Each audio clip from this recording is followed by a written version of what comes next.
बारिश की तेज बूंदें शहर की सड़कों पर गिर रही थी। हर तरफ अंधेरा, धुंध और गलियों में फैली ठंडी हवा। ये रात किसी साधारण रात जैसी नहीं थी। शहर के बीचों बीच लगे पुराने स्ट्रीट लाइट के नीचे दो परछाइयां खड़ी थीं। एक लंबा दुबला ट्रेंच कोट पहने हुए डिटेक्टिव कैरेट केन, दूसरा थोड़ा गोल मटोल लेकिन बेहद समझदार ऑफिसर ब्रोको माइल्स। दोनों की सबसे अजीब बात, उनकी आंखें उनके हाथों पर थीं, तेज, चमकदार, हर छोटी हरकत को देखते हुए। कैन, मुझे लगता है ये केस साधारण नहीं। ब्रोको ने अपना हाथ उठाया। हाथ पर लगी आंखें सड़क के पानी में पड़ रही हथौड़ियों जैसी बूंदों को देखकर सिकुड़ गई। कैन ने धीरे धीरे कहा, ये शहर रहस्यों से भरा है और आज रात कोई हमें देख रहा है। उनकी हाथ आंखें चारों ओर घूमने लगी, जैसे कोई छुपा हुआ खतरा तलाश रही हो। गुमशुदा सब्जियों का केस। पिछले हफ्ते से शहर में 3 सब्जियां गायब हो चुकी थी। एक टमाटर, एक पत्ता गोभी और एक शलज। कोई निशान नहीं, कोई गवाह नहीं, बस बारिश और एक अजीब सी बदबू। ब्रोको ने कोट की जेब से एक छोटा सबूत निकाला, एक टूटा हुआ पत्ता।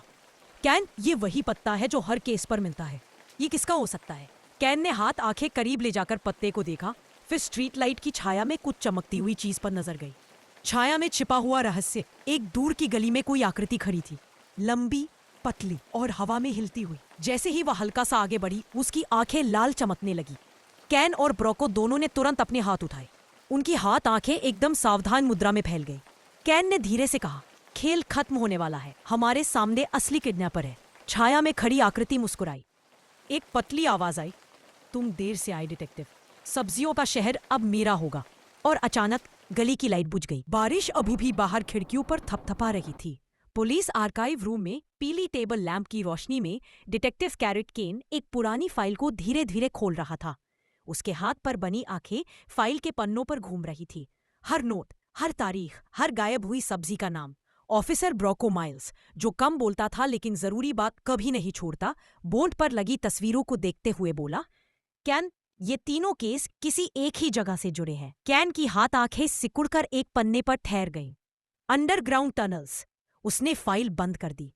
हमें वही जाना होगा अभी। सिटी पीडी के इंटेरोगेशन रूम में एक कांपता हुआ अनियन बैठा था।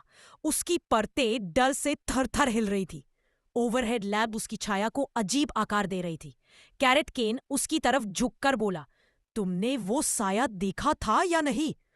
अनियन ने घबराकर कहा, मैंने कुछ नहीं किया, मैं बस मार्केट में था और वो बंदी वाली गली से रोशनी आती देखी।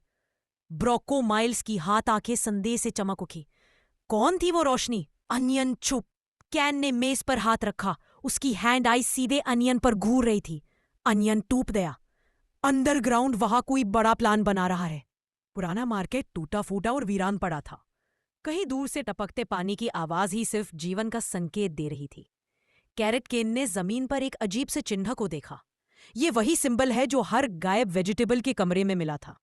ब्रोको माइल्स की आंखें कोनों में छुपी हल्की हरकतों को देख रही थी। अचानक एक शैडो मार्केट के अंदर से तेजी से निकलकर दौड़ पड़ा। माइल्स चौंक गया। वो फिर वही है। केन ने कोट को पीछे फेंका। Chase him! शहर की छतों पर तेज बारिश में भागते हुए तीनों आकृतियां अंधेरे में उछल कूद कर रही थी। शैडो फिगर दूर से हंसा। केन ने छलांग लगाते हुए कहा, माइल्स, ये हमें किसी जाल में फंसा रहा है, सावधान! ब्रोको फिसलते फिसलते बचा। उसकी हैंड आइज चमक रही थी। अचानक वो शैडो एक बड़े वेंटिलेशन शॉफ्ट में कूद गया।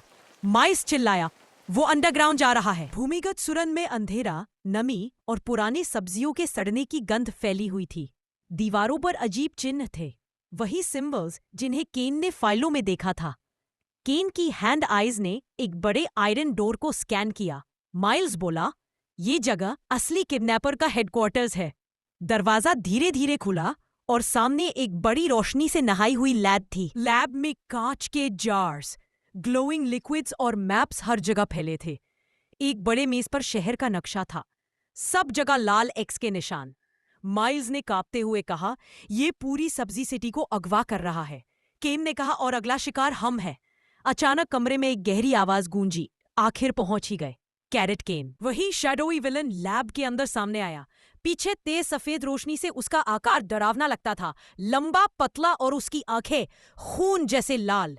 कैरेट केन की हैंड आइज कठोर हो गई। ब्रोको माइल्स डिफेंसिव स्टैंस में आ गया। विलन हंसा, तुम दोनों देर से आए, अब पूरा शहर मेरा है। केन बोला, आज रात खेल खत्म होगा। और इसी के साथ पूरी लैब अचानक हिलने लगी। जंग अभी शुरू हुई थी।